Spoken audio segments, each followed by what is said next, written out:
ꯉꯥꯡꯁꯦ ꯕꯣꯏ column ꯌꯥꯎꯔꯕ ꯅꯣꯏꯕꯣ exercise ꯀꯣꯏꯁꯟ ꯍꯣꯠꯁꯤꯀꯣ exercise 1.1 ꯃꯃꯥꯡꯒꯤ ꯚꯤꯗꯤꯑꯣꯗ ꯑꯩꯈꯣꯏ ꯊꯤꯑꯣꯔꯤ ꯅꯩꯅꯈ꯭ꯔꯦ ꯈꯪꯕ ꯌꯥꯕ ꯈꯪꯈ꯭ꯔꯦꯀꯣ ꯑꯩ ꯃꯥꯏꯟꯁꯦꯠꯀꯤ ꯃꯇꯥꯡꯗꯒ ꯍꯥꯏꯈ꯭ꯔꯦ ꯑꯗꯨꯒꯤ ꯋꯥꯈꯟꯗꯣ ꯍꯣꯡꯗꯣꯛꯁꯤꯀꯣ ꯒ꯭ꯔꯣꯠ ꯃꯥꯏꯟꯁꯦꯠꯇꯨ ꯂꯩꯁꯤ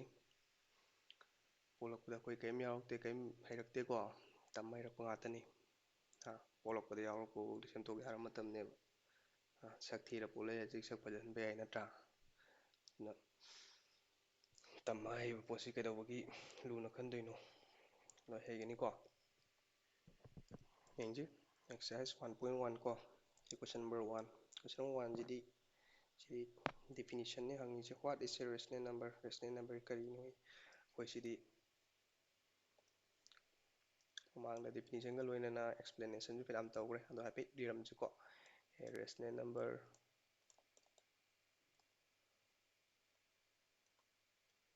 is a number which can be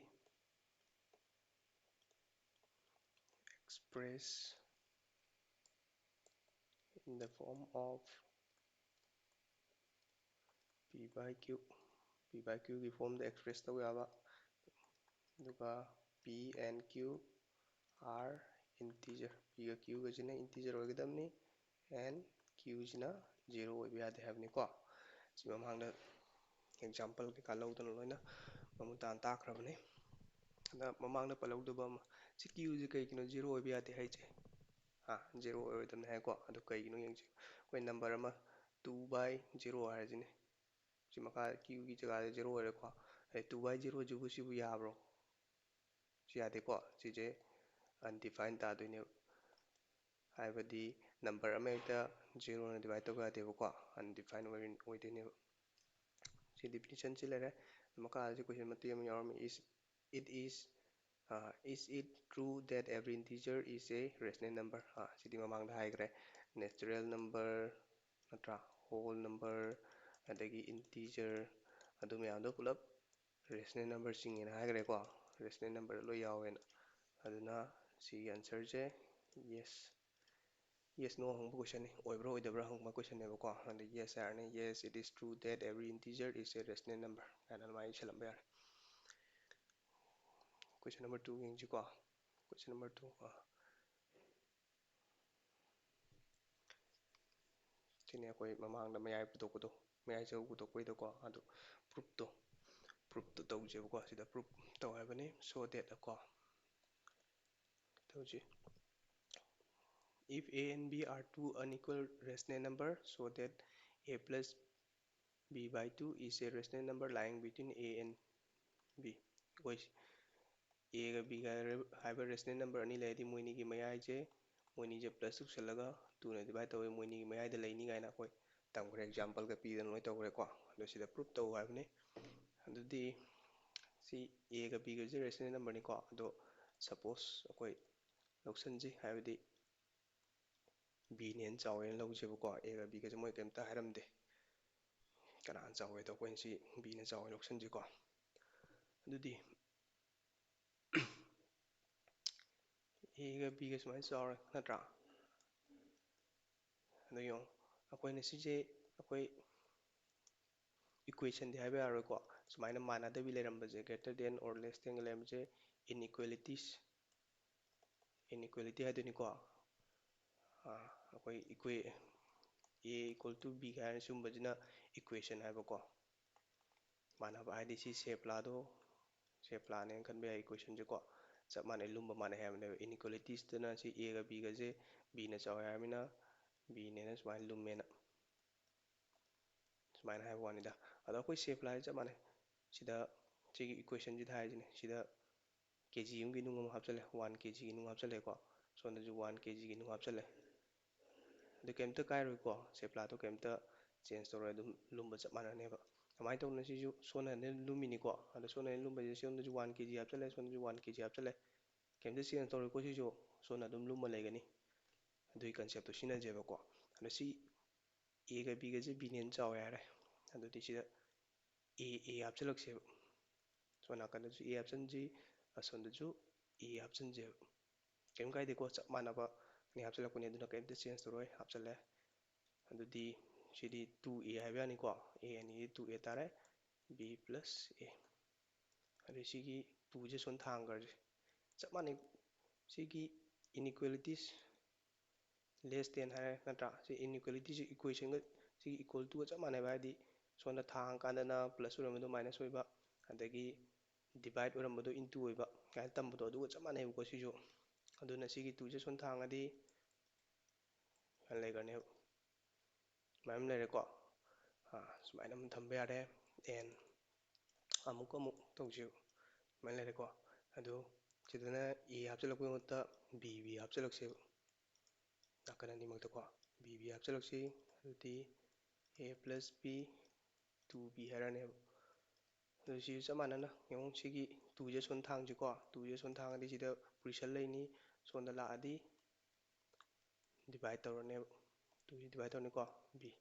ꯑꯗꯨ ꯌꯦꯡꯉꯨ ꯁꯤ A+B/2ꯁꯦ B ꯗꯒꯤ ꯍꯦꯟꯅ ꯄꯤꯛꯑꯦ ꯁꯤꯗꯅ A+B/2ꯁꯦ A ꯗꯒꯤ ꯍꯦꯟꯅ ꯆꯥꯎꯔꯦ ꯁꯤ B + A ꯍꯥꯏꯕꯒ A+B ꯍꯥꯏꯕꯒ ꯆꯞ ꯃꯥꯟꯅꯩꯀꯣ ꯄ꯭ꯂꯁꯇ ꯃꯊꯪ ꯀꯥꯎꯟꯊꯣꯛꯄ ꯀꯩꯝ ꯀꯥꯏꯗꯦ ꯅꯠꯇ꯭ꯔꯥ ꯍꯥꯏꯗꯤ 2 + 3 ꯍꯥꯏꯕꯒ 3 + 2 ꯍꯥꯏꯕꯒ ꯆꯞ ꯃꯥꯟꯅꯩꯕ ꯑꯗꯨꯅ ꯁꯤꯁꯦ ꯐꯖꯅꯕ ꯃꯑꯣꯡꯗ A + B ꯅ ꯏꯔꯝꯃꯁꯦ ꯀꯣ ꯁꯤꯒ ꯆꯞ ꯃꯥꯟꯅꯅ ꯉꯥꯎꯗꯅꯕ ꯑꯗꯨꯗꯤ ꯁꯤꯁꯦ equation 1 ꯊꯣꯛꯂꯝꯁꯤ ꯁꯤ 2 ꯂꯩꯔꯦ ꯅꯠꯇ꯭ꯔꯥ ꯑꯗꯨꯗꯤ from 1 and 2 ꯑꯅꯤꯁꯦ ꯄꯨꯟꯁꯤꯜꯂꯛꯁꯤꯀꯣ ꯑꯅꯤꯁꯦ ꯄꯨꯟꯁꯤꯜꯂꯛꯑꯗꯤ Aꯗꯒꯤ A + B/2 ꯁꯤꯅ ꯆꯥꯎꯔꯦ ꯅꯠꯇ꯭ꯔꯥ ꯑꯗꯨꯕꯨ ꯁꯤꯗꯅ ꯑꯃꯨꯛ B ꯗꯒꯤ ꯄꯤ ꯍꯥꯏꯕ ꯅꯠꯇ꯭ꯔꯣ ꯑꯗꯨ ꯁꯨꯃꯥꯏꯅ ꯊꯝꯕ ꯌꯥꯔꯦꯀꯣ ꯑꯗꯨ ꯀꯩꯅꯣ Aꯒ B ꯃꯣꯏ ꯃꯔꯛꯇ ꯁꯤ ꯂꯩ ꯍꯥꯏ ꯅꯠꯇ꯭ꯔꯣ ꯁꯤꯒꯤ ꯁꯤꯝꯕꯜꯁꯤꯅ ꯁꯤꯒꯤ ꯏꯀ꯭ꯋꯦꯁꯟꯁꯤꯅ ꯇꯥꯛꯏꯁꯦ ꯑꯗꯨ ꯁꯤ ꯍꯦꯟꯁ ꯑꯩꯈꯣꯏ ꯁꯣ ꯗꯦꯠ ꯍꯥꯏꯕꯅꯤ ꯑꯩꯈꯣꯏ ꯁꯤ ꯇꯥꯔꯦ ꯍꯦꯟꯁ ꯁꯣꯟ ꯍꯥꯏꯔꯝꯃꯅꯤ ꯄ꯭ꯔꯨꯞ ꯗꯦꯠ ꯍꯥꯏꯔꯝꯒꯅꯤ ꯍꯦꯟꯁ ꯄ꯭ꯔꯨꯞ ꯁꯣ ꯗꯦꯠ ꯍꯥꯏꯔꯝꯒꯅꯤ ꯍꯦꯟꯁ ꯁꯣꯟ ꯃꯥꯏ ꯏꯁꯟꯕꯤꯔꯝꯃ ꯂꯣꯏꯔꯦ ꯌꯥꯅꯤꯀꯣ ꯁꯤ ꯂꯩꯔꯦ ꯃꯊꯪ ꯀꯣꯏꯁꯟ ꯌꯦꯡꯁꯤ ꯌꯦꯡꯉꯨ ꯃꯊꯪ question number 3 insert 4 rational number between 2 and 3 2ꯒ 3ꯒꯤ ꯃꯔꯛꯇ rational number ꯃꯔꯤ ꯍꯥꯞꯆꯤꯜꯂꯨ ꯍꯥꯏꯕꯅꯤ ꯏꯟꯖꯔꯗꯤꯀꯣ ꯑꯗꯣ ꯃꯔꯤ ꯄꯨꯊꯣꯛ ꯍꯥꯏꯕꯒ ꯆꯞ ꯃꯥꯟꯅꯩ ꯑꯗꯣ ꯑꯩꯈꯣꯏꯒꯤ ꯌꯥꯔꯤꯈꯩ ꯑꯩꯈꯣꯏ ꯃꯦꯊꯠ ꯑꯍꯨꯝꯁꯨꯕ ꯃꯦꯊꯠꯇꯣ ꯁꯤꯖꯤꯟꯅꯁꯤꯀꯣ ꯑꯗꯨꯅ ꯈ꯭ꯋꯥꯏ ꯂꯥꯏꯕ ꯈ꯭ꯋꯥꯏ ꯅꯨꯡꯉꯥꯏꯕ ꯑꯣꯏꯌꯦꯕꯀꯣ ꯑꯗꯨ ꯑꯩꯈꯣই 2ꯁꯦ ꯀꯃꯥꯏꯅ ꯏꯕ ꯌꯥꯅꯤ 2ꯁꯦ 2/1 ꯑꯅ ꯏꯕ ꯌꯥꯅꯤꯀꯣ ꯑꯗꯨ ꯌꯦꯡꯉꯨ 3ꯁꯦ ꯀꯃꯥꯏꯅ ꯏꯕ ꯌꯥꯅꯤ 3/1 ꯌꯦꯡꯉꯨ ꯁꯤꯗ LCM ꯂꯧꯕꯩ ꯗꯔꯀꯥꯔ ꯇꯥꯗ꯭ꯔꯦꯀꯣ ꯁꯤ ꯃꯈꯥꯁꯦ ꯃꯥꯟꯅꯔꯝꯃꯤꯅ 1 LCM ꯂꯧꯏꯗꯣ ꯑꯩꯈꯣꯏ ꯃꯈꯥꯗꯣ ꯃꯥꯟꯅꯅꯕꯅꯦꯕ ꯃꯥꯟꯅꯅꯕ ꯇꯥꯍꯜꯂꯛꯅꯕꯅꯦꯕ ꯑꯩꯈꯣꯏꯅ LCMꯒ ꯂꯧꯗꯅ ꯇꯧꯔꯤꯗꯣꯀꯣ ꯁꯤ ꯃꯈꯥꯏꯗꯤ 1 ꯂꯩꯔ ꯂꯣꯏ ꯂꯧꯕ ꯌꯥꯔꯦ ꯑꯗꯨꯅ ꯃꯥꯟꯅꯔꯦꯀꯣ ꯑꯗꯨꯅ ꯁꯤꯗ ꯑꯩꯈꯣꯏꯅ ꯄꯨꯔꯤꯁꯤꯟꯅꯤꯡꯕ ꯃꯁꯤꯡꯅ ꯄꯨꯔꯤꯁꯜꯂꯣ ꯀꯣ ꯉꯁꯥꯏ ꯑꯩꯈꯣꯏ ꯑꯦꯛꯖꯥꯝꯄꯜꯗ 2ꯅꯒ ꯄꯨꯔꯤꯁꯜꯂ ꯇꯧꯏ ꯅꯠꯇ꯭ꯔꯥ ꯑꯗꯣ ꯑꯩꯈꯣꯏ ꯏꯔꯥꯏ ꯂꯥꯏꯕꯗ ꯀꯩꯗꯧꯏ 0 ꯌꯥꯎꯕꯅ ꯄꯨꯔꯤꯁꯜꯂꯨ ꯍꯥꯏ 10ꯅ ꯄꯨꯔꯤꯁꯜꯂꯁꯤꯀꯣ ꯁꯨꯕ꯭ꯔꯥ ꯌꯦꯡꯁꯤ ꯃꯔꯤ ꯊꯣꯛꯂꯛꯄ꯭ꯔꯥ ꯌꯦꯡꯁꯤ 20/10 30/10 ꯑꯗꯨꯗꯤ ꯁꯤ 20ꯗꯩꯅ 30 ꯐꯥꯎ ꯅꯠꯇ꯭ꯔꯥ 20ꯗꯩꯅ 30 ꯐꯥꯎꯁꯤꯗꯤ 9 ꯏꯕ ꯌꯥꯔꯅꯤ ꯑꯗꯨꯗꯤ ꯃꯔꯤ ꯈꯛꯇ ꯄꯨꯊꯣꯛ ꯍꯥꯏꯕꯅꯤ ꯑꯗꯨ ꯑꯗꯨꯝ ꯀꯣꯟꯅꯔꯅꯤꯀꯣ ꯑꯗꯨꯗꯤ ꯌꯥꯔꯦ therefore 4 rational number between 2 and 3 are ꯌꯦꯡꯉꯨ 20ꯗꯩꯅ 30 ꯐꯥꯎ ꯃꯣꯏꯒꯤ ꯃꯔꯛꯇ ꯂꯩꯕ ꯌꯥꯅꯤ ꯍꯥꯏꯕꯅꯤ 21/, ꯁꯤꯒꯤ 10ꯁꯦ ꯍꯥꯞꯄꯛꯇꯣꯏꯅꯤꯀꯣ 10ꯁꯤ ꯍꯥꯞꯄꯛꯇ꯭ꯔꯗꯤ ꯌꯥꯔꯣꯏ 21/10 22/10 23/10 and 24/10 ꯃꯔꯤ ꯑꯣꯏꯕ ꯃꯔꯤ ꯈꯛꯇ ꯏꯔꯦꯀꯣ ꯌꯥꯔꯦ ꯁꯤ ꯏꯔꯥꯏ ꯂꯥꯏ ꯑꯗꯨꯃꯥꯏꯅ ꯇꯧꯗꯅ ꯃꯊꯪꯒꯤ ꯀꯣꯏꯁꯟꯁꯨ ꯆꯞ ꯃꯥꯟꯅꯩ ꯀꯣꯏꯁꯟ ꯅꯝꯕꯔ 4ꯁꯨ ꯃꯔꯛꯇ ꯍꯥꯞꯆꯤꯟꯕꯅꯤꯀꯣ 1/4ꯒ 1/3ꯒꯤ ꯃꯔꯛꯇ ꯔꯦꯁꯅꯦꯜ ꯅꯝꯕꯔ 5 ꯄꯨꯊꯣꯛꯑꯦ ꯁꯤꯁꯦ ꯑꯩꯅ ꯍꯣꯠꯄ ꯌꯦꯡꯕꯒꯤ ꯃꯍꯨꯠꯇ ꯅꯣꯏ ꯁꯤꯒꯤ ꯚꯤꯗꯤꯑꯣꯁꯦ ꯄꯨꯁ ꯇꯧꯔ ꯅꯣꯏ ꯍꯣꯠꯆꯕ ꯌꯥꯔꯦ ꯄ꯭ꯔꯦꯛꯇꯤꯁꯇꯣ ꯇꯧꯕ ꯌꯥꯔꯦꯀꯣ ꯄ꯭ꯔꯦꯛꯇꯤꯁ ꯇꯧꯔꯀꯥꯟꯗ ꯑꯩꯈꯣꯏ ꯄ꯭ꯔꯦꯛꯇꯤꯁ ꯇꯧꯔꯀꯥꯟꯗ ꯍꯩꯔꯛꯀꯅꯤ ꯅꯠꯇ꯭ꯔꯥ ꯁꯤꯗ ꯑꯩꯈꯣꯏ ꯃꯤꯁꯇꯦꯛ ꯊꯦꯡꯅꯔꯛꯀꯅꯤ ꯑꯁꯣꯏꯕ ꯊꯦꯡꯅꯔꯛꯀꯅꯤ ꯁꯤꯁꯤꯅꯤꯀꯣ ꯃꯦꯠꯁꯇꯗꯤ ꯁꯤꯒꯤ ꯃꯤꯁꯇꯦꯛꯁꯦ ꯁꯤ ꯌꯥꯎꯗꯕꯁꯨ ꯌꯥꯗꯦꯀꯣ ꯁꯣꯏꯗꯣꯏꯅꯤ ꯑꯗꯨꯒ ꯁꯣꯏꯔ ꯀꯗꯥꯏꯗ ꯁꯣꯏꯔꯤꯅꯣ ꯀꯥꯏꯅ ꯊꯤꯕꯀꯣ ꯍꯟꯖꯤꯟ ꯍꯟꯖꯤꯟꯒ ꯍꯣꯠꯄ ꯁꯤꯒꯤꯁꯤ ꯇꯧꯔꯒ ꯁꯨꯝ ꯍꯩꯔꯛꯀꯗꯣꯏꯅꯦꯕꯀꯣ ꯑꯗꯨꯅ ꯁꯣꯏꯕꯗꯣ ꯀꯩꯁꯨ ꯈꯜꯂꯨꯅꯨ ꯁꯣꯏꯕꯗꯣ ꯑꯁꯣꯏꯕ ꯊꯤꯕ ꯇꯝꯒꯗꯕꯅꯤ ꯑꯗꯨꯃꯥꯏꯅ ꯁꯣꯏꯔ ꯁꯣꯏꯔ ꯁꯨꯝ ꯍꯩꯔꯛꯀꯗꯣꯏꯅꯦꯕꯀꯣ ꯑꯗꯨꯅ ꯁꯤꯒꯤ ꯀꯣꯏꯁꯟꯁꯦ ꯅꯣꯏ ꯑꯩꯅ ꯍꯣꯠꯄ ꯉꯥꯏꯗꯕꯤ ꯁꯤꯒꯤ ꯚꯤꯗꯤꯑꯣꯁꯦ ꯄꯨꯁ ꯇꯧꯔꯒ ꯅꯣꯏ ꯍꯣꯠꯄ ꯌꯥꯔꯦꯕ ꯑꯗꯣ ꯀꯣꯏꯁꯟ ꯅꯝꯕꯔ 5ꯁꯨ ꯆꯞ ꯃꯥꯟꯅꯔꯝꯒꯅꯤ ꯀꯣꯏꯁꯟ ꯅꯝꯕꯔ 5ꯁꯨ ꯁꯤ 6 ꯔꯦꯁꯇꯦꯟ ꯑꯃ ꯄꯨꯊꯣꯛꯑꯕꯅꯤ ꯆꯞ ꯃꯥꯟꯅꯩꯀꯣ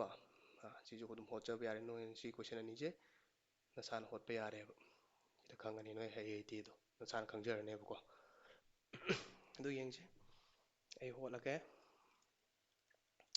ꯌꯦꯡꯉꯨ ꯁꯤ ꯀꯩꯅꯣ ꯂꯩꯔꯝꯃꯤꯁꯦ 1/4ꯒ 1/3ꯒꯅꯤꯀꯣ ꯁꯨꯃꯥꯏꯅ ꯂꯩꯔꯝꯃꯗꯤ LCM ꯂꯧ ꯍꯥꯏꯀꯣ LCM of 4 and 3 ꯌꯦꯡꯉꯨ 4ꯒ 3ꯒ LCM ꯂꯧꯕ ꯄ꯭ꯔꯥꯏꯝ ꯐꯦꯛꯇराꯏꯖꯦꯁꯟ ꯇꯧꯗꯣꯏꯅꯤ ꯑꯗꯣ ꯃꯣꯏꯅꯤꯃꯛꯇ ꯗꯤꯚꯥꯏꯠ ꯇꯧꯕ ꯌꯥꯕ ꯃꯁꯤꯡꯗꯤ 1 ꯅꯠꯇꯅ ꯂꯩꯇ꯭ꯔꯦ ꯅꯠꯇ꯭ꯔꯥ 1ꯅ ꯗꯤꯚꯥꯏꯠ ꯇꯧꯔꯗꯤ ꯀꯩ ꯑꯗꯨꯝ ꯃꯁꯥ ꯑꯗꯨꯝ ꯇꯥꯔꯅꯤ ꯑꯗꯣ ꯁꯨꯃꯥꯏꯅ ꯗꯤꯚꯥꯏꯠ ꯇꯧꯕ ꯑꯝꯇ ꯌꯥꯗ꯭ꯔꯗꯤ ꯀꯩꯗꯧꯔꯦ ꯅꯝꯕꯔꯗꯣ ꯑꯗꯨꯝ ꯄꯨꯁꯜꯂꯣ 4ꯒ 3ꯒ ꯄꯨꯁꯜꯂꯗꯤ 12 ꯇꯥꯔꯦꯀꯣ ꯑꯗꯨꯗꯤ LCMꯁꯦ 12 ꯇꯥꯔꯅꯤ ꯌꯦꯡꯁꯤ 1/4ꯁꯦ ꯁꯤꯒꯤ 4ꯁꯦ 12 ꯇꯥꯍꯜꯂꯛꯇꯣꯏ ꯅꯠꯇ꯭ꯔꯥ ꯍꯥꯏꯕꯗꯤ 4ꯗ ꯀꯌꯥꯅ ꯄꯨꯁꯜꯂꯒ 12 ꯇꯥꯏꯌꯦ ꯁꯤ ꯊꯤꯕ ꯍꯩꯅꯤꯅ ꯁꯤ ꯋꯥꯈꯜ ꯈꯟꯕ ꯁꯤ ꯌꯥꯎꯗ ꯌꯥꯗꯦꯕ ꯁꯤ ꯅꯪ ꯍꯌꯦꯡ ꯆꯤꯟꯐꯥ ꯐꯥꯔ ꯁꯤꯗꯅ 3 ꯑꯣꯏꯕꯅꯤ ꯁꯤꯗꯅ 2 ꯑꯣꯏꯕꯅꯤ ꯆꯤꯟꯐꯥ ꯐꯥꯔ ꯆꯠꯈꯤꯕ ꯌꯥꯔꯣꯏꯕ ꯀꯣꯏꯁꯟ ꯁꯤ ꯑꯃ ꯍꯦꯛꯇ ꯑꯣꯏꯔꯛꯄꯗ 1/5 ꯑꯣꯏꯖꯔꯛꯁꯅꯨ ꯑꯃ ꯑꯣꯏꯖꯔꯛꯁꯅꯨ ꯅꯠꯇ꯭ꯔꯥ ꯂꯣꯏ ꯍꯣꯠꯄ ꯌꯥꯗꯣꯏꯅꯦꯕ ꯑꯗꯨ ꯈꯪꯒꯗꯕꯅꯦꯕ ꯀꯔꯤ ꯇꯧꯔꯤꯅꯣꯗꯣ ꯀꯔꯤꯅꯣꯗꯣ ꯑꯗꯨꯅ ꯋꯥꯈꯜ ꯈꯟꯕ ꯗꯔꯀꯥꯔ ꯂꯩ ꯍꯥꯏꯗꯣꯀꯣ ꯑꯗꯣ LCM ꯑꯩꯈꯣꯏ LCM ꯄꯨꯊꯣꯛꯑꯦ LCMꯁꯦ ꯇꯥꯔꯦ ꯅꯠꯇ꯭ꯔꯥ ꯑꯗꯨꯒ ꯁꯤꯒꯤ 4ꯁꯤꯗ ꯀꯌꯥꯅ ꯄꯨꯁꯜꯂꯒ LCMꯁꯦ ꯇꯥꯅꯤ ꯍꯥꯏꯕꯗꯤ 12ꯁꯦ ꯇꯥꯅꯤ ꯁꯤꯗꯤ ꯈꯟꯒꯗꯕꯅꯦꯕ ꯅꯪ ꯅꯁꯥꯅ ꯅꯠꯇ꯭ꯔꯥ ꯑꯗꯨꯗꯤ ꯁꯤ 4 3ꯁꯦ 12 ꯅꯠꯇ꯭ꯔꯣ ꯑꯗꯨ 3ꯅ ꯄꯨꯁꯜꯂꯗꯤ ꯇꯥꯅꯤ ꯅꯠꯇ꯭ꯔꯥ ꯑꯗꯨꯃꯥꯏꯅ ꯃꯈꯥꯗ 3 ꯐꯪꯒꯗꯤ ꯃꯊꯛꯇ 3 ꯑꯣꯏꯔꯅꯤ ꯑꯗꯨꯗꯤ 1ꯒ 3ꯒ ꯄꯨꯁꯜꯂꯗꯤ 3/12 ꯁꯤꯗ ꯑꯃ ꯊꯝꯃꯝꯁꯤꯀꯣ ꯍꯣꯔꯦꯟ 5 ꯄꯨꯊꯣꯛꯑꯕꯅꯤ 5 ꯄꯨꯊꯣꯛꯄꯁꯦ ꯀꯣꯟꯅꯕ ꯀꯣꯟꯅꯗꯕꯒꯤ ꯃꯇꯨꯡ ꯏꯟꯅ ꯑꯩꯈꯣꯏ ꯌꯥꯝꯊꯣꯛꯄ ꯌꯥꯝꯊꯣꯛꯍꯟꯗꯕ ꯁꯦꯝ ꯌꯥꯗꯣꯏꯅꯤꯀꯣ ꯑꯗꯨꯃꯥꯏꯅ ꯇꯧꯗꯅ ꯌꯦꯡꯁꯤ 1/3 ꯁꯤꯁꯨ ꯌꯦꯡꯁꯤ ꯁꯤꯁꯨ 12 ꯇꯥꯔꯛꯇꯣꯏꯅꯤ ꯍꯥꯏꯕꯗꯤ 3ꯁꯤꯗ ꯀꯌꯥꯅ ꯄꯨꯁꯜꯂꯒ 12 ꯇꯥꯅꯤ ꯍꯥꯏꯕꯅꯦꯕ ꯑꯗꯨꯗꯤ 3ꯗ 4ꯅ ꯄꯨꯁꯜꯂꯗꯤ ꯇꯥꯔꯅꯤꯀꯣ 3 4 12 ꯑꯗꯨꯗꯤ ꯃꯈꯥꯗ 4ꯅ ꯄꯨꯁꯜꯂꯒꯗꯤ ꯃꯊꯛꯁꯨ ꯄꯨꯁꯜꯂꯅꯤ 4/12 ꯌꯦꯡꯉꯨ ꯍꯧꯖꯤꯛ ꯑꯩꯈꯣꯏ ꯃꯈꯥ ꯃꯥꯟꯅꯔꯦꯀꯣ 12 ꯂꯩꯔꯦ ꯑꯗꯨꯕꯨ ꯃꯊꯛꯇꯗꯤ 3ꯒ 4ꯒ ꯁꯤ ꯌꯦꯡꯉꯨ 3ꯒ 4ꯒ ꯃꯔꯛꯇ ꯂꯩꯕ ꯃꯔꯛꯇ ꯀꯔꯤꯝ ꯂꯩꯇ꯭ꯔꯦ ꯅꯠꯇ꯭ꯔꯥ ꯑꯗꯨꯗꯤ ꯃꯔꯛꯇ ꯏꯕ ꯑꯝꯇ ꯌꯥꯗ꯭ꯔꯦ ꯑꯗꯨ ꯌꯥꯝꯊꯣꯛꯍꯟꯁꯦꯕ ꯉꯁꯥꯏ ꯌꯥꯝꯊꯣꯛꯍꯟꯕꯗꯣ ꯌꯦꯡꯉꯨ 10ꯅ ꯄꯨꯁꯟꯁꯤꯀꯣ 100ꯅ ꯄꯨꯁꯜꯂꯁꯨ ꯌꯥꯏ ꯑꯗꯨ 10ꯅ ꯄꯨꯁꯟꯕꯗ ꯑꯗꯨꯝ ꯀꯣꯟꯅꯅꯤꯅ ꯈꯜꯂꯤ ꯀꯣꯟꯅꯔꯗꯤ ꯌꯥꯔꯦꯅ ꯌꯥꯝꯅ ꯀꯩꯅꯣ ꯇꯧꯗ꯭ꯔꯁꯨ ꯌꯥꯝ ꯏꯁꯟꯗ꯭ꯔꯁꯨ ꯆꯞ ꯃꯥꯟꯅꯕ ꯃꯁꯤꯡꯅ ꯄꯨꯁꯜꯂ ꯂꯣꯏꯔꯦꯕ ꯍꯧꯖꯤꯛꯇꯤ ꯀꯩꯗꯧꯔꯦ 30ꯒ 40ꯒ ꯂꯩꯔꯦ ꯅꯠꯇ꯭ꯔꯥ 30ꯒ 40ꯒꯁꯤꯗꯩ ꯃꯣꯏ 5 ꯏꯌꯨ ꯍꯥꯏꯗꯤ ꯀꯣꯟꯅꯔꯅꯤ ꯅꯠꯇ꯭ꯔꯥ ꯑꯗꯨꯗꯤ ꯏꯔꯁꯤ therefore the 5 rational number between 1/4 and 1/3 are ꯍꯧꯖꯤꯛꯀꯣ 30ꯒ 40ꯒ ꯃꯣꯏ ꯃꯔꯛꯇ ꯏꯗꯣꯏꯅꯤ ꯑꯗꯩ 31 ꯕꯥꯏ ꯃꯈꯥꯁꯦ ꯀꯩꯅꯣ ꯁꯤ 120ꯅꯤꯀꯣ 120 32 ꯕꯥꯏ 120 33 ꯕꯥꯏ 120 34 ꯕꯥꯏ 120 and 5 ꯍꯥꯏꯔꯃꯤꯅ ꯁꯤꯗ ꯂꯣꯏꯁꯤꯟꯕ ꯌꯥꯔꯦ ꯌꯥꯅꯤꯀꯣ ꯍꯩꯅꯤ ꯃꯊꯪꯒꯤ ꯀꯣꯏꯁꯟꯁꯨ ꯆꯞ ꯃꯥꯟꯅꯩ ꯀꯣꯏꯁꯟ ꯅꯝꯕꯔ 5ꯁꯨ ꯁꯤꯅ 3 ꯏꯌꯨ ꯍꯥꯏꯕꯅꯤ ꯁꯤ ꯍꯣꯠꯆꯧꯀꯣ ꯅꯁꯥꯅ ꯍꯣꯠꯆꯕ ꯌꯥꯔꯦ ꯑꯩ ꯍꯣꯠꯂꯝꯃꯒꯦ ꯁꯤꯗꯅ 1/3ꯒ 2/3ꯒꯅꯦꯕ ꯁꯤꯗꯗꯤ ꯑꯃꯨꯛ ꯃꯈꯥꯁꯦ ꯑꯃꯨꯛ ꯃꯈꯥ 3 3 ꯉꯥꯛꯇ ꯑꯣꯏꯔꯦ ꯁꯤꯗꯤ LCM ꯂꯧꯗ꯭ꯔꯁꯨ ꯌꯥꯔꯦꯀꯣ LCM of 3 and 3 ꯍꯥꯏꯕꯒꯤ ꯀꯩ ꯀꯥꯟꯅꯔꯤꯒꯦ 3 ꯑꯗꯨꯝ ꯇꯥꯗꯧ ꯂꯩꯔꯦ ꯅꯠꯇ꯭ꯔꯥ ꯃꯈꯥ ꯆꯞ ꯃꯥꯟꯅꯔꯦꯕ ꯑꯗꯨꯗꯤ 1/3 equal to ꯁꯤꯗꯗꯤ ꯄꯨꯁꯜꯂꯒ ꯌꯦꯡꯉꯦ ꯀꯌꯥꯅ ꯑꯩꯈꯣই ꯌꯥꯝꯊꯣꯛꯅꯕꯗꯣ ꯍꯥꯏꯗꯤ 3ꯁꯦ 10ꯅ ꯄꯨꯁꯜꯂꯁꯤꯀꯣ ꯃꯊꯛꯁꯨ 10ꯅ ꯑꯗꯒꯤ ꯁꯨꯃꯥꯏꯅ 1/2 ꯆꯞ ꯃꯥꯟꯅꯩ ꯆꯞ 1/3ꯅꯤ 2/3ꯅꯤ ꯁꯤ ꯃꯈꯥ ꯃꯥꯟꯅꯔꯝꯕꯅꯤꯀꯣ ꯑꯩꯈꯣꯏꯅ LCM ꯂꯣꯏꯗꯣ ꯃꯈꯥ ꯃꯥꯟꯅꯅꯕꯅꯦꯕ ꯁꯤꯜꯂꯤꯗꯣ ꯑꯗꯨꯝ ꯃꯤ ꯃꯁꯥꯅ ꯃꯥꯟꯅꯖ ꯂꯩꯔꯝꯃꯗꯤ ꯑꯩꯈꯣꯏ ꯀꯩꯗꯧꯕꯒꯤ ꯑꯃꯨꯛ ꯁꯤꯟꯗꯣꯏꯅꯣ ꯑꯗꯨꯗꯤ ꯑꯩꯈꯣꯏ ꯌꯥꯝꯊꯣꯛꯅꯕ ꯃꯁꯤꯡ ꯆꯞ ꯃꯥꯟꯅꯕꯁꯤꯅ ꯄꯨꯁꯜꯂꯒ ꯇꯧꯔꯁꯦꯕꯀꯣ 3 × 10 2 × 10 ꯑꯗꯨꯗꯤ 10/30 ꯑꯗꯨꯗꯤ 20/30 ꯑꯗꯨꯗꯤ ꯀꯩꯗꯧꯔꯦ 10ꯒ 20ꯒ ꯂꯩꯔꯦ ꯅꯠꯇ꯭ꯔꯥ 10ꯒ 20ꯒ ꯃꯣꯏ ꯃꯔꯛꯇꯒꯤ ꯇꯔꯨꯛꯇꯤ 6ꯇꯤ ꯏꯕ ꯌꯥꯔꯅꯤ ꯅꯠꯇ꯭ꯔꯥ ꯑꯗꯨꯗꯤ ꯍꯦꯟꯅ ꯌꯥꯝꯃꯟꯗ꯭ꯔꯁꯨ ꯌꯥꯔꯦ ꯏꯂꯥꯏ ꯂꯥꯏꯕ ꯀꯣꯏꯁꯟꯅꯤꯀꯣ ꯁꯤ ꯃꯔꯛꯇ ꯂꯩꯕ ꯄꯨꯊꯣꯛꯄꯁꯦ therefore 6 rational number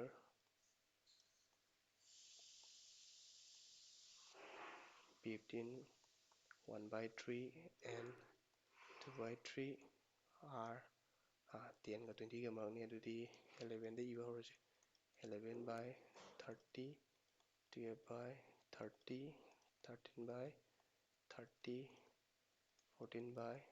30 15 by 30 ꯇꯔꯨꯛ ꯍꯥꯏꯕ ꯅꯠꯇ꯭ꯔꯥ ꯃꯉꯥ ꯁꯨꯔꯦ ꯑꯗꯨꯗꯤ 16 by 30 ꯑꯗꯣ ꯁꯤ ꯀꯣꯟꯅꯗ꯭ꯔꯗꯤ ꯁꯤ 0 ꯍꯥꯞꯆꯜꯂꯒ ꯇꯧꯀꯣ ꯃꯌꯥꯝ ꯌꯥꯝꯍꯟꯕ ꯌꯥꯏꯑꯕꯀꯣ ꯌꯥꯔꯦ ꯁꯤ ꯑꯦꯛꯁꯔꯁꯥꯏꯁ 1.1 ꯂꯣꯏꯔꯦ ꯑꯦꯛꯁꯔꯁꯥꯏꯁ 1.9 ꯏꯔꯥꯏ ꯂꯥꯏ ꯑꯗꯨꯅꯤ ꯄ꯭ꯔꯦꯛꯇꯤꯁ ꯇꯧꯔꯣ ꯑꯩꯁꯤ ꯀꯣꯏꯁꯟ ꯈꯔ ꯄꯤꯔꯝꯁꯤꯔꯥ 2 by 5 ꯑꯗꯒꯤ 11 by 7 ꯁꯤꯒꯤ ꯃꯣꯏ ꯃꯔꯛꯇ ꯂꯩꯕ ꯃꯉꯥ ꯄꯨꯊꯣꯛ ꯑꯗꯒꯤ 32 by 33 ꯈꯔ ꯂꯨꯕ ꯃꯥꯟꯅꯤꯅꯦ 7 by 11 ꯃꯣꯏ ꯃꯉꯥ ꯄꯨꯊꯣꯛ ꯍꯣꯠ ꯍꯩꯕ꯭ꯔꯥ ꯌꯦꯡꯉꯨꯀꯣ ꯍꯣꯠ ꯍꯩꯅꯤ ꯆꯞ ꯃꯥꯟꯅꯩ ꯁꯤ ꯃꯈꯥ LCM ꯂꯧꯒꯗꯧ ꯈꯛꯇꯅꯤ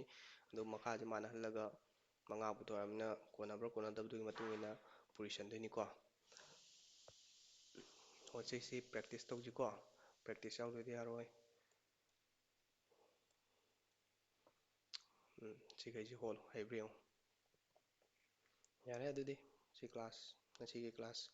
ꯁꯤꯒꯤ ꯚꯤꯗꯤꯑꯣꯁꯤ ꯂꯣꯏꯁꯤꯟꯕ ꯌꯥꯔꯦꯀꯣ ꯂꯣꯏꯁꯤꯜꯂꯁꯤ ꯅꯃꯥꯟꯅꯕ ꯅꯃꯥꯟꯅꯕꯤꯁꯤꯡꯗ ꯁꯤꯌꯔ ꯇꯧ ꯈꯔ ꯃꯣꯏꯁꯨ ꯂꯣꯏ ꯍꯩꯖꯅꯕꯀꯣ ꯅꯣꯏ ꯅꯊꯟꯗ ꯍꯩꯒꯦ ꯀꯟꯒꯅꯨ ꯌꯥꯔꯦ ꯂꯣꯏꯁꯤꯜꯂꯁꯤ